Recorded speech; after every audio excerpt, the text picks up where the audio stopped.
But Europeans are still hugely dependent on US and Chinese AI, especially those large language models like ChatGPT and DeepSeek that I talked about in the first episode of this series.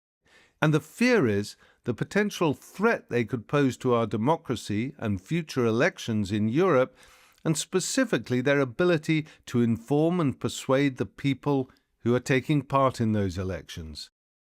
Now, are you familiar with the phrase gish galloping? No? Parmi Olsen will explain.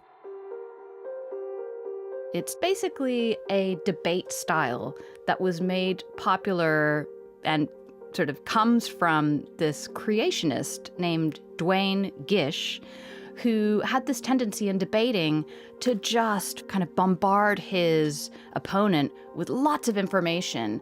And when you do that, it actually becomes much more difficult for the other person to kind of give any kind of riposte because they're kind of thinking of the next thing that the person has said.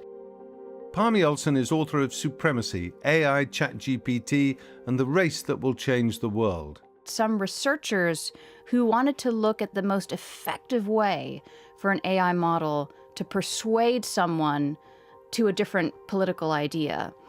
They had to use the gish galloping tactic, and it worked incredibly well. So this is when you get a person speaking to a chatbot, even just through texting it, and the chatbot bombards that person with lots of facts.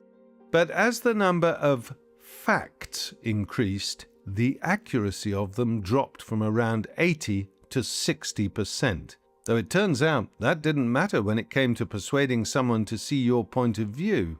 If you can get people to come to your political website, get them talking to a chatbot, you use that tactic and it's going to be more effective than a political television advert or traditional marketing techniques that try to appeal to different demographics. Let's just stop a moment and think about the potential consequences of that. If some of these tech giants think they'll benefit from a certain politician winning an election anywhere in the world, say, for example, a candidate who might be less worried about the regulatory environment for AI, what's stopping them from programming their chatbots to help them engineer the desired result in favor of that politician? You'll notice I haven't mentioned China much in this episode. It's pretty clear that the US tech companies have more AI influence in Europe than China does. In years gone by, most people would probably have said that's a good thing. But times are changing, and the implications of that aren't lost on Marietje Schaake.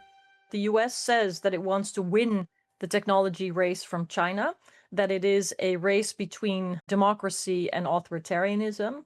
But of course, by the actions of the Trump administration, it risks pushing Europe, but also the UK, Canada, others closer to China. You know, we've seen Prime Minister Carney of Canada, we've seen Keir Starmer travel to China or have top meetings with Chinese officials, which seems to be, you know, a rapprochement, a rekindling of relationships that were quite soured for a long time. And so I think all China has to do is just sit still and watch what Washington does in terms of self-inflicted wounds. Everybody I spoke to for this program mentioned the word regulation. In the AI world, Europe doesn't lead on much, but it does lead on regulation. In 2024, the EU AI Act came into being that bans risky practices, ensures transparency, and sets standards for ethical AI. In China, the country's internet regulator, the Cyberspace Administration of China, insists every AI developer registers with it and demonstrates how their product avoids risk. What about the United States? Well, last year, the US Commerce Secretary Howard Lutnick changed the US AI Safety Institute's name to the Center for AI Standards and Innovation, saying, "For far too long, censorship and regulations have been used under the guise of national security. Innovators will no longer be limited by these standards." Which begs the question, while Europe plays catch-up trying to build AI companies comparable to the American ones it's currently dependent on, if those American companies fall foul of the EU AI Act, where does that leave Europe?